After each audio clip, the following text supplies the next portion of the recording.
Well, good evening. How is everyone? Good, good.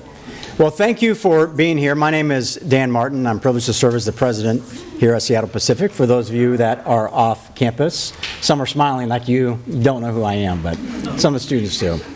But it is great to welcome you here. You know, when I was a child, Karen, actually I wanted to be an architect. When I was 9 years old, I wanted to be an architect and even drew floor plans and homes and entered them into the county fair, received blue ribbons for my drawings. So my career trajectory was headed the right way till it derailed and I ended up in higher education.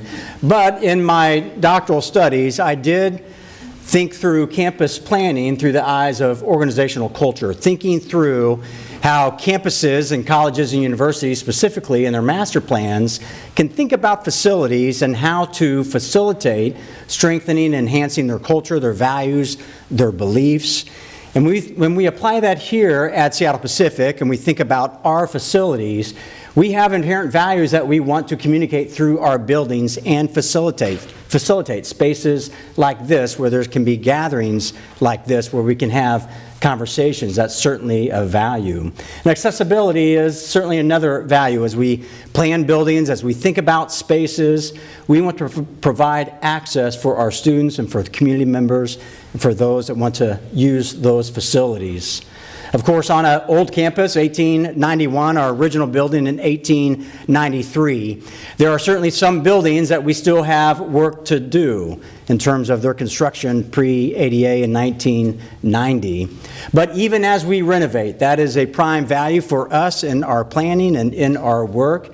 Our most recent full renovation was in our original building, finished in 1893, Alexander Hall. And within that facility, we were able to then add an elevator to provide access to those upper floors that obviously being constructed in those days didn't have the accessibility that we desired. So it's a significant value for us. And so that's why we're proud that you're here tonight to reflect this and represent this. And it's a privilege to honor you and all the impact that you've had, not only in Seattle as you look at some of the iconic facilities that you've consulted on and helped them in their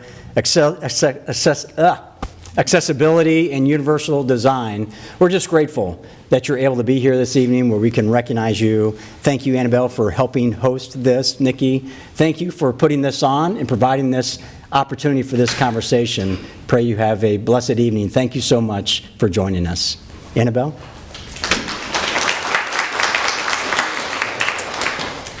My name is Annabelle Matheson. I'm the Assistant Director for Disability Support Services. It's an honor to see all of you here. As we planned this, we didn't know how many people would come and how many people would be interested in this topic, but we're really grateful that the room is packed out. So thank you for coming. Tonight we'll have kind of the program for what's going to happen. Next up is a student story. So one of the beautiful parts of my job is that I get to meet with students on the daily who work around campus and use this campus in different ways and are all working towards getting their education here on campus. And we want to provide equitable access to their education in lots of ways.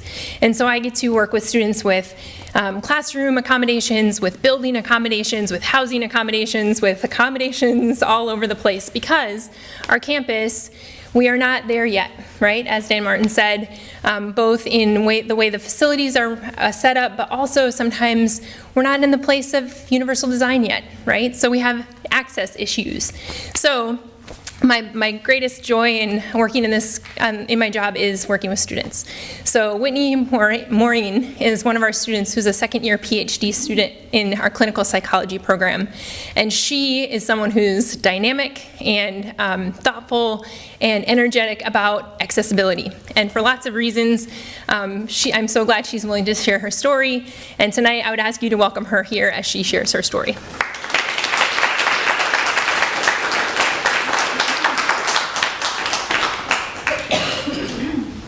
So I've been a bit unsure about what parts of my story to share with you all. I have my undergraduate degrees in religion and communication, so I'm pretty comfortable in public speaking, but this is my first time speaking about my own story as someone now as a member of the disability community. Even though I'm sharing my own story, as a relatively new member to the largest minority group in the United States, I am cautious and aware that how I convey my story may impact how you all view people with disabilities. I fundamentally do not believe in essentializing someone to their disability, and while my own story is far more than the last 2.5 years of my life and my medical history, I have framed what I'm going to share with you today around how I went from being an able-bodied person, pretty oblivious to my able-bodied privilege, to now someone who is intimately aware of accessibility issues. The first time I came to SPU in February 2016, I was nervous for my in-person interview for SPU's Clinical Psychology PhD program.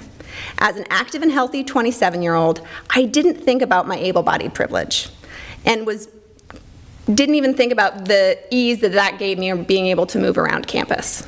My biggest worry, honestly, navigating between Upper Gwynn down to Marston Watson, which many of you know is quite a few stairs, was really that my hair would get ruined from the rain.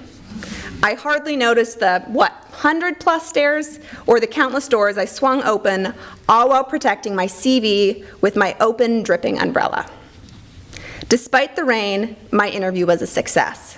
I was accepted into the 2016 cohort, set to start in September.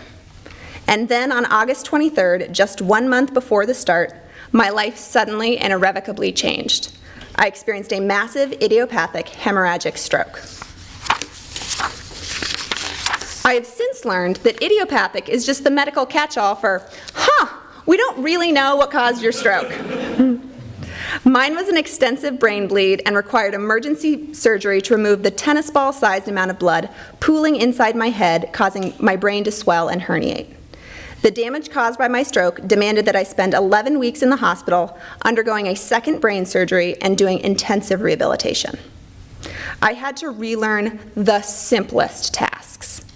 I had to relearn how to control the muscles to allow me to even sit up, to sit on the edge of my bed. And then it was how to relearn to regain control over standing and then eventually weight bearing, to then begin the long, ongoing journey of how to relearn to walk at the age of 28. A brain injury is different from other types of injury because there's nothing wrong with the affected limbs, mechanically speaking. Instead, the issue originates with a compromised signal from the brain. Not to get too much into the neuroscience of it, but as one doctor aptly explained, it's a software issue, not a hardware problem. The scramble signal from my brain impeded my brain from effectively talking to my left arm and left leg. I had to relearn and retrain my brain how to communicate with the left side of my body. I had to relearn how to open my left dominant hand, which was stuck in a clenched fist position against my chest. I had to relearn to engage objects in my left visual field so that I wouldn't constantly keep wheeling myself in my wheelchair into objects or misreading words on the left side of the page. I was also faced with the anger and confusion and deep sadness of acknowledging the ways that my life had been totally upended by something that even with the advances of modern medicine, they could not explain. My parents designed the first floor of my childhood home so that my grandmother could easily navigate it in her wheelchair. There are extra wide hallways and lightweight doors. They could not have anticipated that its accessible design would not just benefit her, but eventually my mom when she needed to use a wheelchair during her own hospice care, and once again for me a few years later. My stroke has given me a completely new perspective on accessibility and how people are able to access the world. I don't know what my accessibility needs will be in the future, yet I am forever changed and aware of curb cuts, the inadequate countdown times at nearly every crosswalk, including the one here on Nickerson, the width of accessible stalls in public restrooms, and the immense weight of doors. Long before I had any comprehensive testing done to determine my post-stroke intellectual capacity, every one of my supports, friends, family, doctors, and therapists, pretty much everyone in the hospital knew that coming back and starting this program was the guiding light in my recovery. In February 2017, after having been discharged from the hospital for a little more than 3 months and having made substantial recovery, I decided to meet with the chair of the clinical psych program here and ask about starting that fall.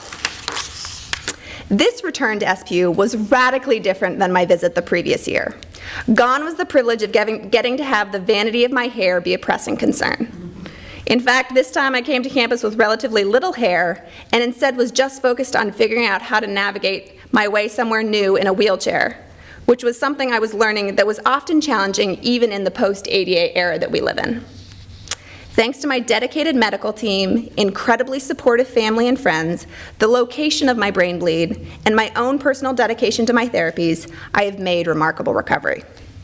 13 months after my stroke in September 2017, with my academic accommodations in hand, I was able to formally start my PhD program here at SPU. I was able to move around campus using a single-point cane and a relatively small leg brace. While I'm incredibly grateful for the gains I've made in my recovery, because of my stroke, I still walk slowly and have left-sided weakness. Prior to my stroke, I did not realize the necessity of accessibility buttons to opening doors for other than people who use wheelchairs. However, now with my left-sided weakness, I am very grateful for those accessibility buttons because they allow me to enter a building and avoid doing the tenuous juggling act of holding everything in one hand while I pull open the door as wide as possible, hoping that I can get through before it closes on me, something I'm not always successful at doing. I am grateful for the many ways SPU has helped me problem solve and improve my access to this campus. With ongoing physical therapy, I have been able to increase my walking speed. However, I still move more slowly than most people and therefore encounter difficulty. An example of this was the first few times I went to Otto Miller Hall, I found myself getting stuck between the two sets of doors. Thankfully, after reaching out to Annabelle and Disability Support Services, she connected me to campus security, who adjusted how many seconds the doors will remain unlocked after I swipe my card. This personalized fix allows me more independence to be able to enter buildings without requiring that I rely on others. I am so thankful that I've been able to return to school after my stroke. This was not a guarantee. During the nearly 3 months I was in the hospital, I underwent countless neurological evaluations and assessments to determine the extent of my deficits. Many of those evaluations early on were very sad and discouraging, as I began to personally understand the extent to which my brain and body were different than before. I have a particularly vivid memory of feeling dejected when I couldn't recall the 3 words I had been asked to remember throughout an assessment. As someone whose identity was very much tied to my academic success, failing what I knew as a very basic memory test was devastating. It was during that same evaluation I remember being so confused and frustrated as to why, even though I was really focusing, I could not open and close my left hand on command or flex my left foot, something that just a week before I could do without thinking. My stroke has completely changed my life, from the smallest things of how I brush my teeth to bigger things like my vocational pursuit. I initially dismissed the idea that it would change my clinical interests. However, after gaining some distance, I've realized that my stroke is part of my story, and I am proud of my recovery and how I've been able to flexibly adapt my interest within psychology to include this part of myself. I now have found my interest within clinical psychology within the subspecialty of rehabilitation psychology. I am passionate about working with people in adjusting to life after the onset of an illness or injury and helping them identify their strengths and figure out ways to capitalize on those strengths to minimize distress and maximize well-being and engagement for what is meaningful for them in their life. I recognize now that also in addition to my clinical interests, I want to use my voice for disability advocacy and awareness, which is why I'm here tonight sharing my story. I have a pretty unique perspective, having lived for 28 years as an able-bodied person, mostly ignorant of the challenges my physical disability now presents me with on a daily basis. I shared my story of stroke and recovery, not for your pity or for your sympathy, but rather to give you just one example of the way in which the type of work that Karen does around accessible design is so important. Even when ADA compliance standards are met, there are often additional adjustments and improvements to be made, all of which will make life easier and more accessible for everyone. Because if you are fortunate to live long enough, you too will need and benefit from accessible design. I will continue to advocate for accessible projects while I'm here on campus for future students, staff, maybe parents, and for all visitors. Annabelle shared with me that the new curb cuts that went into Tiffany Loop are thanks to the result of prior students advocating, and it's thanks to them that I can now move more safely across campus and feel part of this community. I am so grateful to be here at SPU working towards getting my PhD in clinical psychology.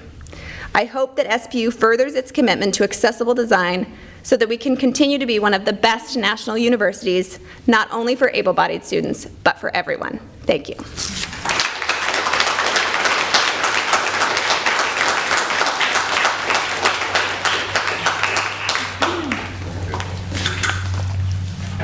Hello. So my name is Lisa Blanchard, and I serve as a faculty member in the Department of Family and Consumer Sciences, and I teach in the discipline of interior design.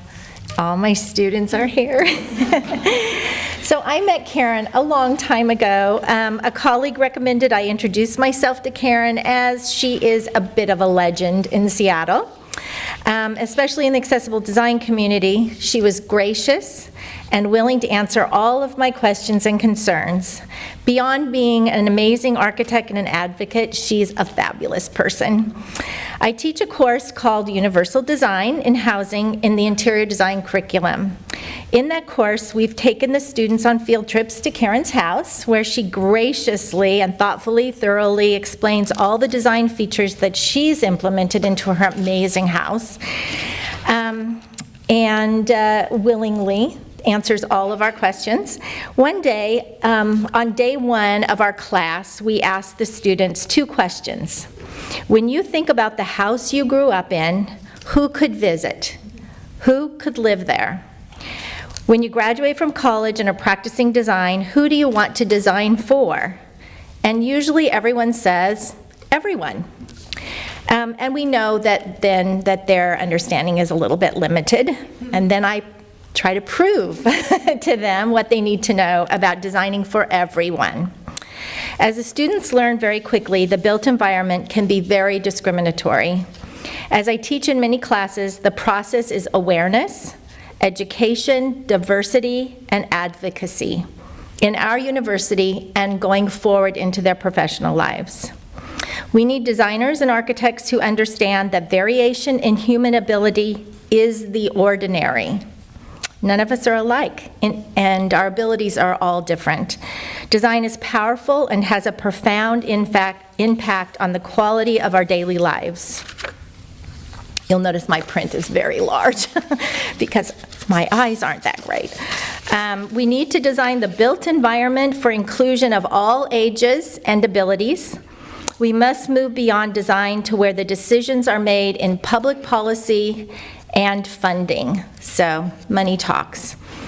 As an architect and activist, Karen Braitmayer represents all of the above, and it is an honor to welcome her this evening to receive this award.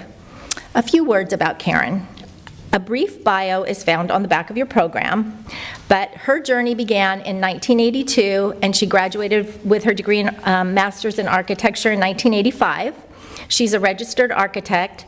She is the founder and managing principal of Studio Pacifica, an architectural consulting firm specializing in accessible and universal design on a range of projects, some of which you've probably been in and seen: civic, commercial, education, hospitality, medical, and housing projects.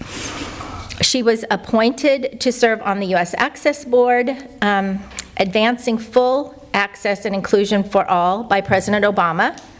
She's still there. They haven't found a replacement. And so she's been doing this 9 years. Yeah, the appointment's usually 4 or 8, depending. It's a 4-year term, and I've done 2. She's done 2, and she's still going. She was appointed to serve and influence public policy. She's a fellow of the American Institute of Architects. Her community affiliations are extensive, serving on nonprofit boards at the local, state level, mentoring students, working on building codes and accessibility. She's the national winner this year of 2019 of the prestigious Whitney M. Young Jr. AIA Award, which she will receive in June at the National AIA Conference.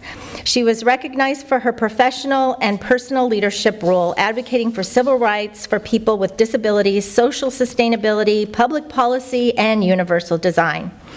Somewhere I read that Karen's work as an architect, a firm owner, an educator, and a national policy advocate for access has in positive ways influenced millions of people. I'd say that's true.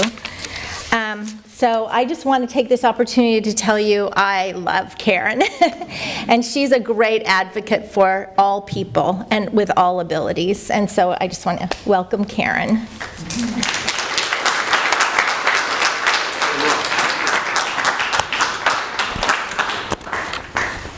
Okay, let's see if we We just need one more mic so that we can record it well. Okay.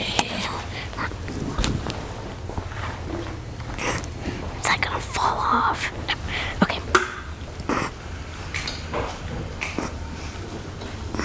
So, thank you very much. You can hear me? The mic's working? Awesome.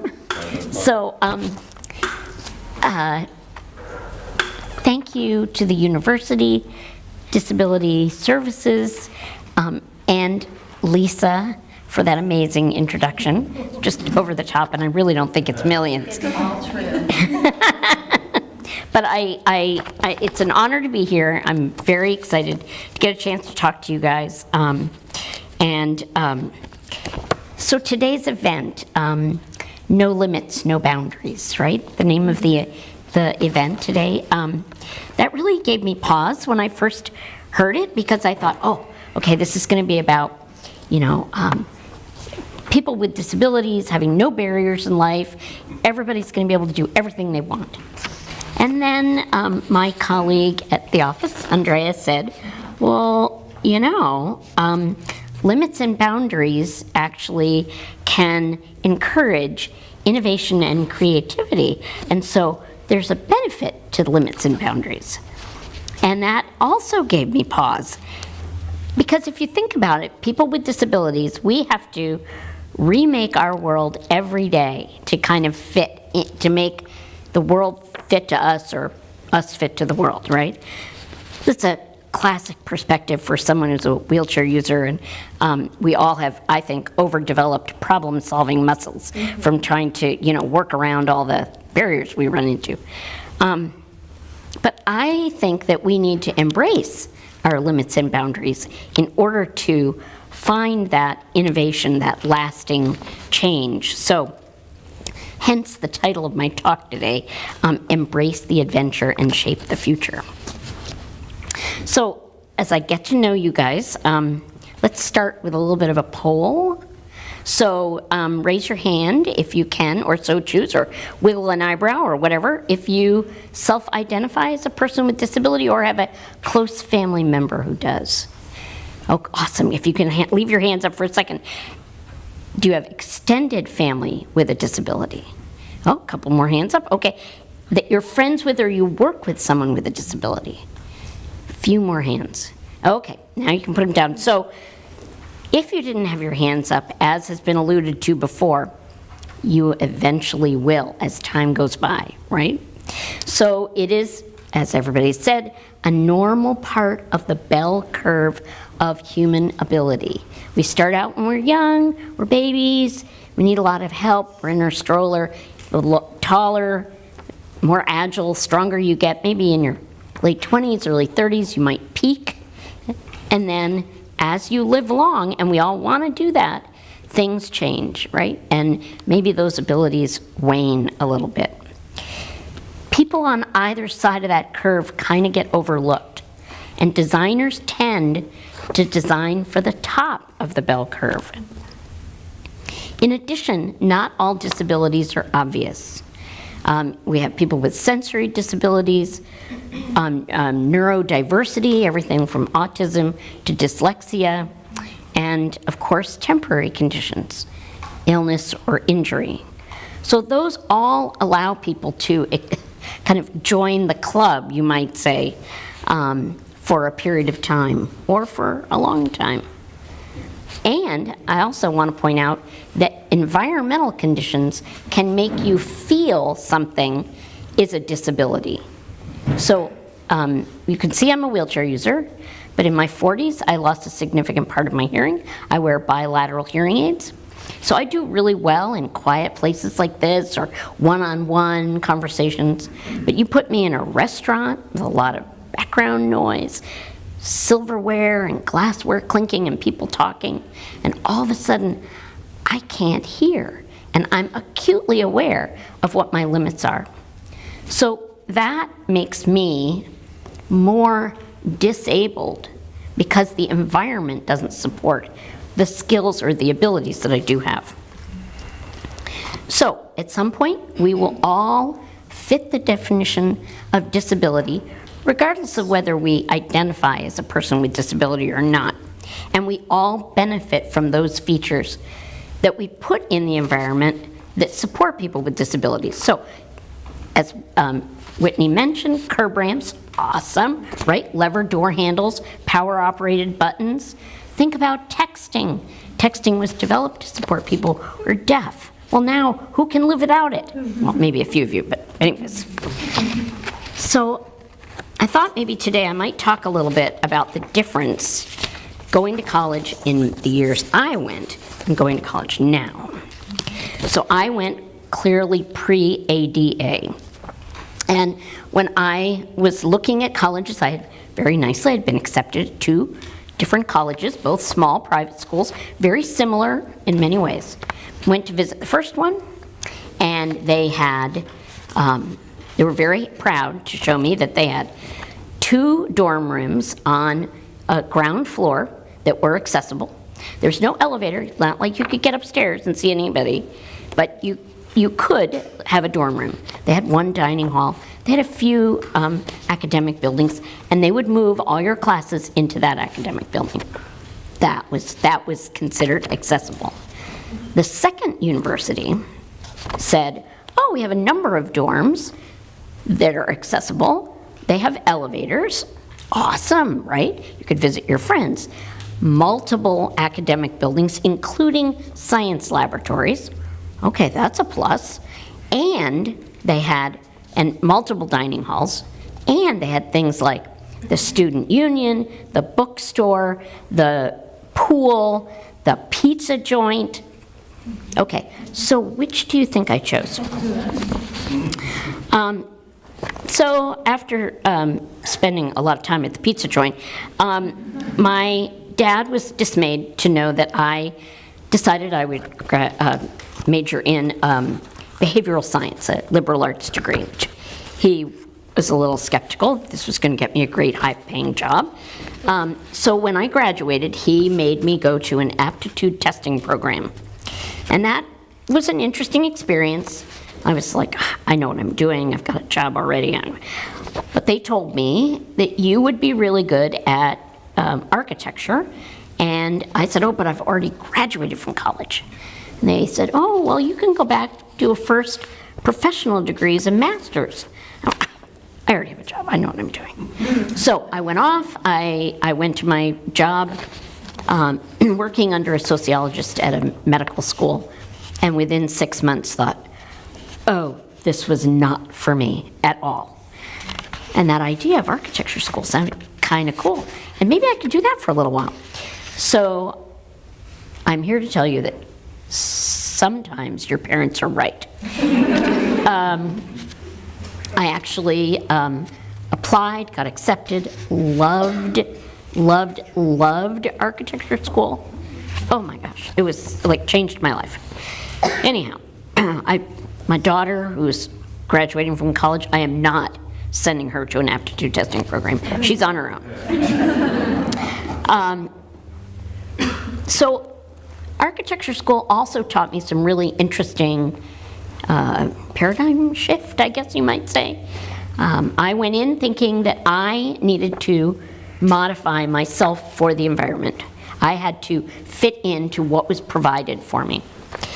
First day of studio, I roll into studio, and it's a sea of drafting tables. They're, of course, all up here, right, with stools that are up here. And I had some very amazed classmates who looked at the tables, and they looked at me, and looked at the tables, and they looked at me, and they went, okay, this is not going to work. So that night, they went out to the hardware store, came back with a bunch of 2x4s, pried the top off the drafting tables, built a base just the right size for me, and bingo, I was in business, right? I'm like, oh, wow, that's really cool. Okay, you can modify things. That's great.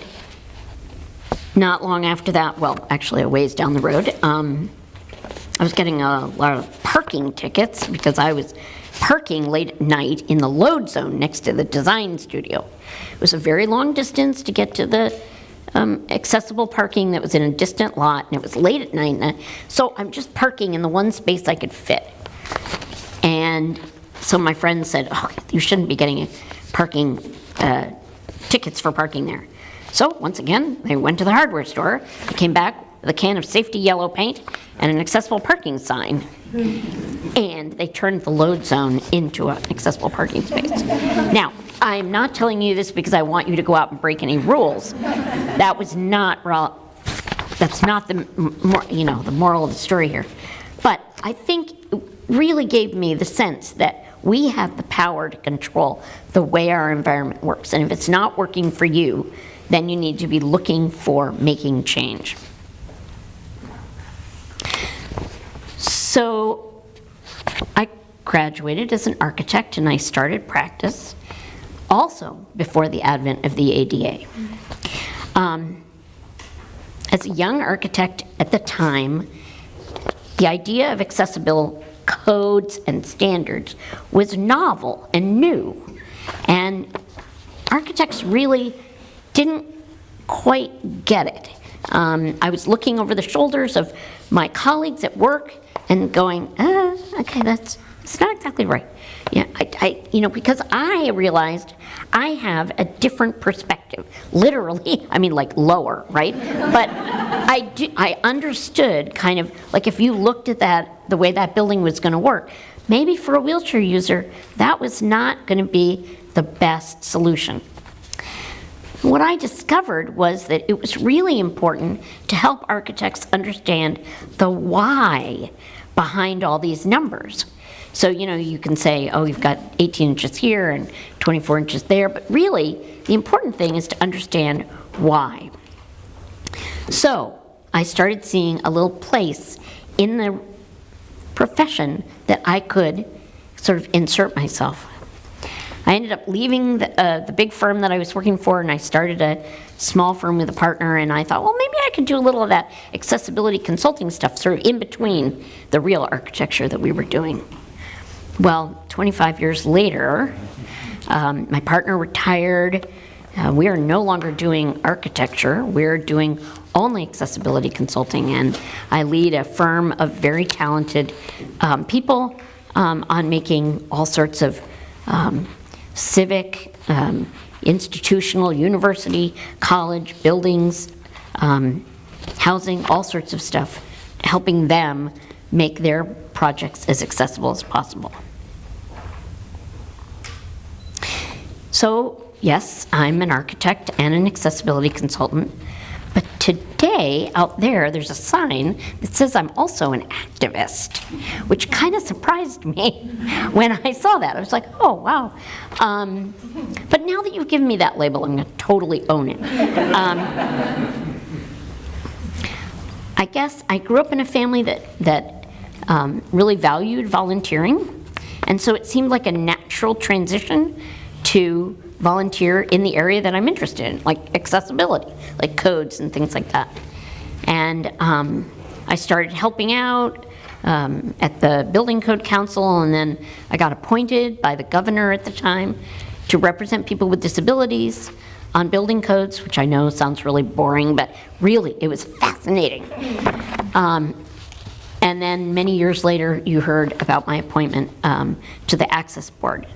And that has been one of the biggest honors of my life, to be able to assist the development of the guidelines that support the federal government, and work with such incredibly talented people from across the country who, interestingly enough, are not all architects. There are people, there are so many different forms of accessibility, right? We now are acutely aware of web accessibility, so digital and technology related, transportation, architecture, the public way that built, like the streets and crosswalks, making sure that you can get across the street carefully.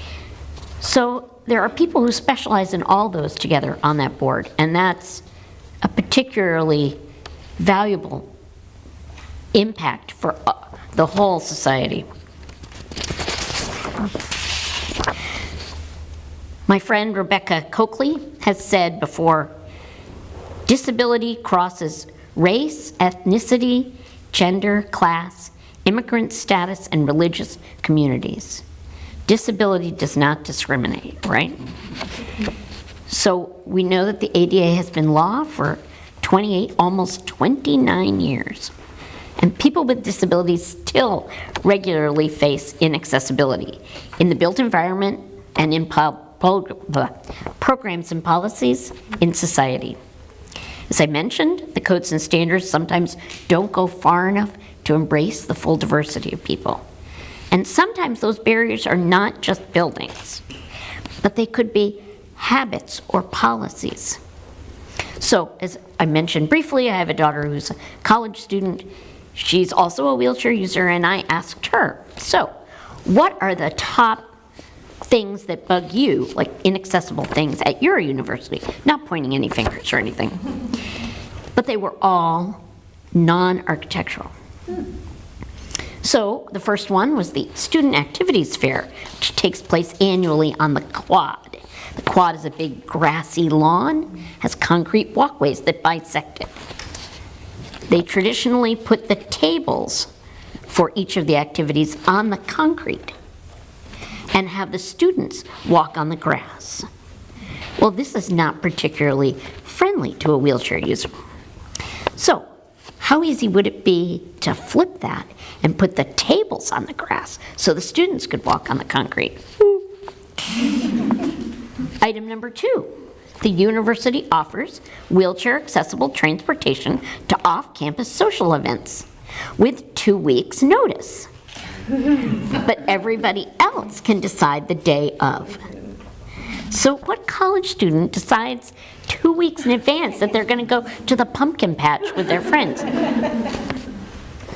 And then my daughter's pet peeve was that they got a new microwave at the student like snack shop, right? And they put it up on a standing height table. And she was like, so, okay, so I'm going to take my boiling ramen out of that over my head. So I think sometimes these things can be changed. It's simple changes that can make a huge impact on making everyone feel included. It isn't always about changing a building. So that brings me back to thanking you very much for having me here for this award. It is a huge honor to get the personal recognition, but the best part of it is that I'm getting to talk about disability and to elevate the topic and to be able to share with you my thoughts and feelings. So I am proud to receive the award, just as I am proud to be a person with disability.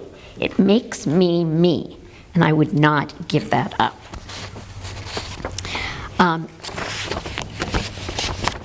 So, one thing that's important for you to know is that you do not have to be a person with disability to be an ally around the issue of disability rights.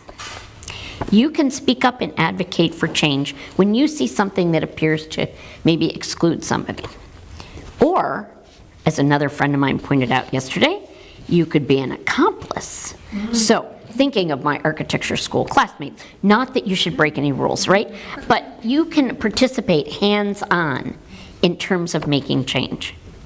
If you have a classmate or a friend or a coworker who's asking for a reasonable change, lend your support. It can feel really lonely and difficult, especially at your young age, to be the lone voice in the crowd. So be an ally. So what I see here today is a room full of power. We have the opportunity to make equality, equity, and full inclusion for people with disabilities a reality. So, in conclusion, 3 I have 3 things I want you to do, okay? So the first is, I want you to find a barrier and remove it, okay? So, or work towards removing it. So I heard through the grapevine that this event might have taken place in another location on campus, but it wasn't fully accessible. So maybe that's a place that you want to start with. But I'm sure you might find another one somewhere. So try to find a barrier and try to remove that. Item number 2, be that ally or accomplice that we've been talking about. Stand up as a group for the rights of people with disabilities.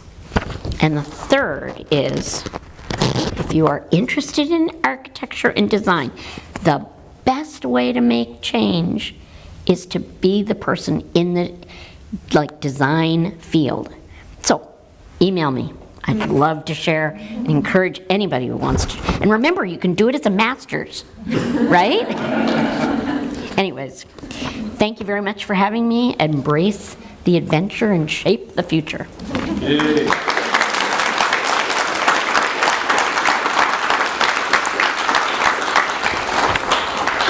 So next up, we're going to do, if anybody has any questions for Karen. Is that cool? I didn't ask you that before. Sure. Okay, well, does anyone have any questions for Karen? If not, I got a couple preset. And Bernie, yes. I'm going to ask you to speak into the mic so that everybody can hear you. Hi Karen, I'm Taylor. I wonder, off the top of your head, what's something that you've helped design or consult with that you're most proud of? Well, I think everything that my office does successfully is the last thing that we're proud of. So I think some of the things that come to mind that we've worked on recently, we worked on the understory, which is the Interpretive Center for the Amazon spheres, and it provides a pretty multi-sensory experience of the spheres itself. You know, the spheres isn't open to the general public, but you can go into the Interpretive Center and learn more about how it was designed and built. That's a nice experience. We helped the team that renovated the Space Needle try to bring better access into the renovation of that. We've worked on a number of university buildings and lots and lots of housing. Elevator at the Wagner Education Center. That's true. The Center for Wooden Boats, which is a maritime heritage museum on the south end of Lake Union, has a new building, and we advocated very, very hard and helped them get an elevator so that they would be able to have classes upstairs. Any other questions? Yes.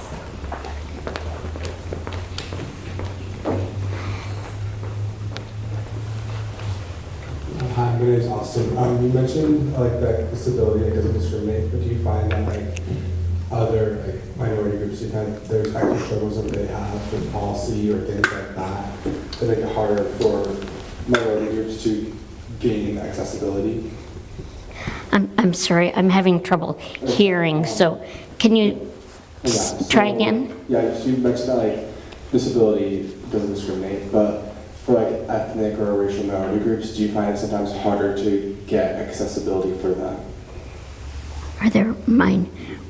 Did you ask, are there minority groups that were having a harder time getting accessibility to? Yeah, so does the intersectionality of disability and ethnic or racial minorities make it even more difficult for people who are not of popular or of majority culture? I think that's probably absolutely correct. I know that our work, we serve typically architects and building owners. So the projects that come to us through a design team, and we support that design team. There are a lot of projects that are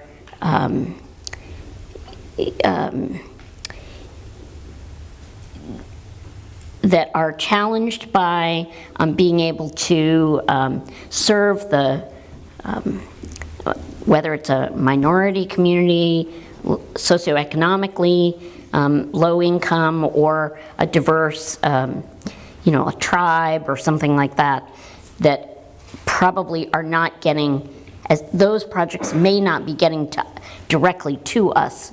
They're being served by their design team. We would love to do more work in that area, and I definitely feel like there's a need.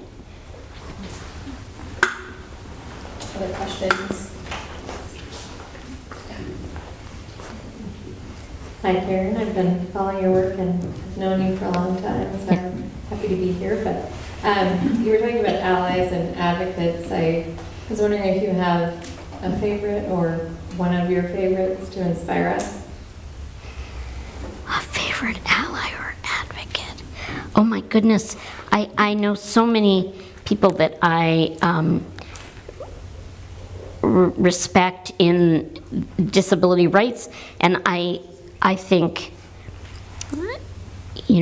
I guess it's hard for me to know for sure whether they are people with disabilities or not unless they have an obvious one. Some people that I'm particularly in awe of right now are a woman by the name of Karen Tamley, who's the, let's hear her title. She works for this mayor of Chicago, and I think she's the commissioner of disability issues, and she is doing amazing work for the city of Chicago in terms of bringing a wide range of services to the city. Another, Victor Pineda, who is a professor at Berkeley, and he is organizing a initiative, you might say, on accessible digital cities, trying to get people, cities across the, or around the world, to commit to becoming digitally accessible to people with disabilities, because if you don't have access to the internet or to technology, that sets people with disabilities much further down on their ability to get jobs and do things like that. So he's doing some really amazing work. I think that's just a start. Anyone else? I have one. Okay. So a lot of times accessibility kind of seems to mean dollar signs. Like if you say the word, oh, let's make something accessible, the first question sometimes in my role I'm asked is like, well, how much is it going to cost, right? Do you think that accessibility, both architecturally, how spaces are set up, but then also in general, can be thought of beyond dollar signs or without them? Can they be done at a low cost in some places?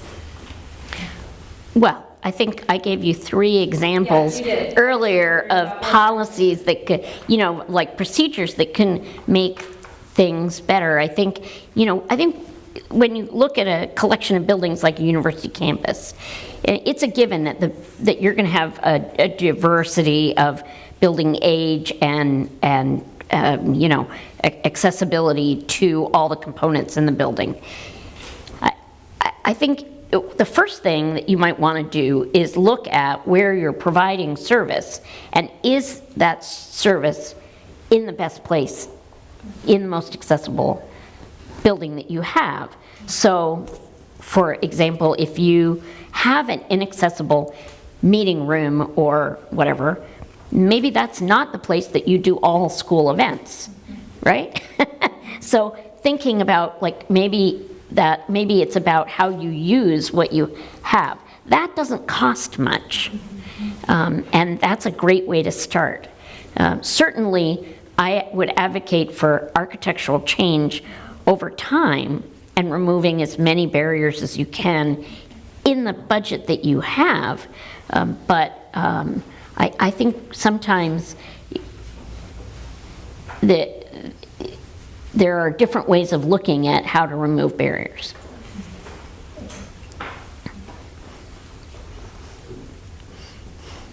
I have one more. Okay. I'm curious about your home, like different things that, the accessibility components of your home. As we think about, one day we will all need accessible design, like what are some things that have been keys to a space that is accessible for all? Sure. Well, first, I need to point out that our house was designed to support our family. And when I talk to people about making change in their home or in your individual workspace, not the office building, but in your individual space, that it should support you and your needs. And so our home supports us and our needs. We have 2 wheelchair users. My daughter's average height, so she's got really long arms. She can reach stuff I can't. And my husband, who's here with me today, is of average stature and stands. So we needed to be able to set up a house that worked for us. But it doesn't have some other things that you might think of as in a traditionally accessible house, because they weren't things that we needed at the time. So first of all, we planned the house with stuff like, reinforcing behind all the walls in the bathroom. We might not have put a grab bar in right now, but we can in the future if we need it, right? So I would advocate that all housing should be designed so that in the future you can do all these things and that it's safe and secure. I think that you should always have grab bars in the shower because anybody can slip on a bar of soap, right? You don't have to be older or seated like me, So, but I think we added space, so we have like room to maneuver, more turning space in various rooms. We lowered sinks, so the kitchen and my bathroom sink are lower and have knee space under them. Oh, and actually, so is my daughter's bathroom, has sink and lower knee space. We have some features in the kitchen like a wall oven that opens from the side, and we have things placed in locations that are easy for us to get to. The other thing is that we place things, we store things in what are convenient places for us. So anybody can do that in their kitchen, right? So when I grew up, my mom always put the glasses in the upper cupboard. Well, why are the glasses in the upper cupboard, right? I don't put my glasses there. You can put glasses in a drawer if you have rubber mats on them. You can put them, everything in our kitchen that we use on a daily basis is at waist height, which kind of flummoxes people who come in and opening up our cupboards looking for our glasses that are not there. But anybody could do that. So thinking about placing things in a way that's convenient for you and your family, that's something that you can do. It doesn't take a lot of money. Any last burning questions, or we'll pass it on to Nikki? I just wanted to make a comment Please. about the man who lives with a woman who thinks of these things, and with a daughter that has, well, wait a minute, I'm 68 years old, and I just had knee replacement. Was I benefited from having a really accessible house? Yeah, I'm on that other side of the bell curve, right? And I was 21 and going to community college and, wow, and all that good stuff that you all can do. But I'm still active. Karen is active. My daughter's extremely active. I think we should also calculate how we think about people, and you maybe you can see people in maybe a hopeless encampment where there's really ill people, and they are maybe fairly young, but they are economically disabled and socially ostracized. So those kind of things. I'm not sure if I'm making the right track here in the comments, but I'm an advocate too, and I'm not trying to horn in on her beauty and wonderfulness, but it's just that when you think, you don't even think about this. As you get older, damn knee and back and everything else, right? There's a couple old deferos over there. I mean, I won't make a comment. But your mind is there for being active. And, so there's also the people who are so depressed. Just think of it, I can't do anything, and it could be any age. So enough of that, but thank you for letting me range on, and I hope that had an effect. All right. Thank you Wonderful very team much. here, by the way. Hi, welcome everyone. I'm so glad to see you because, you know, we were waiting to do this in February and then the snow came. So I feel like this honor has been going on for at least 3 or 4 months. And so it's just wonderful to see each one of your faces here. And thank you, Whitney, for your, you know, on-the-ground report of life at SPU and the challenges that you've been facing. So, Activist Architect, let me tell you a little bit about this award, okay? We started doing this in 2015 to try to recognize people in the community whose life and work and spirit embodied, let me get these words right, embodied accessibility, inclusion, and reconciliation. And we use the word reconciliation a lot around SPU. And people always go, well, what do y'all mean by that word? And tonight, my definition that has actually sort of become my operating one is that I believe that reconciliation has to do with a change of heart. And that we know the ADA in 1990 changed the law, changed code. And, you know, I think of accessibility, I think every time I ride the bus and that sound of the step dropping to let a baby carriage on, or groceries on, or a person with mobility issues, that law has changed our lives, whether we need it or whether we're conscious of how much we appreciate it and benefit from it. So we're just, and so we've had these events since 2015, and you know, once it was students really talking about hidden and visible disabilities. One time we gave it to, at that time, State Senator Cyrus Habib, who's now the Lieutenant Governor, right? And then we've had a movie nights of shorts, short videos on disability. So tonight it was just exciting and long-awaited to be able to give you our No Limits, No Boundaries Award, to thank you for all the work you've done to, you know, impact the lives, as was said by Lisa, millions of lives, I would say locally, statewide, and nationally. So thank you, Karen. Thank you.